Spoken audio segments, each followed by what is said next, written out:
वासनान ज्योतिषी अशोक खरातनं जमवलेली माया आणि बड्या अधिकाऱ्यांनी त्याला दिलेली साथ असं सगळंच हळूहळू उजेडात येऊ लागलंय।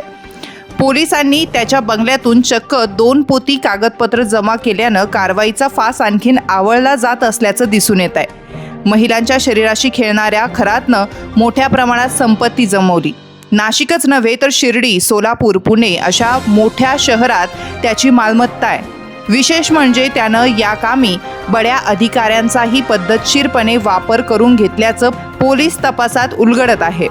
काही बड्या अधिकाऱ्यांच्या पत्नी आणि खरातच्या पत्नीच्या नावावर संयुक्तिक मालमत्ता आहे।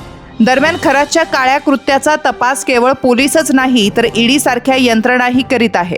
ईडीच्या पथकानं नुकताच त्याच्या बंगल्यावर छापा टाकत 2 पोती कागदपत्र जप्त केली आहेत। अनेक जमीन व्यवहाराच्या संदर्भातली ही कागदपत्र आहेत। ज्या अधिकाऱ्यांचा या व्यवहाराशी संबंध आहे त्यांना नोटिसा बजावण्यात येणार असल्याचं बोललं जात आहे।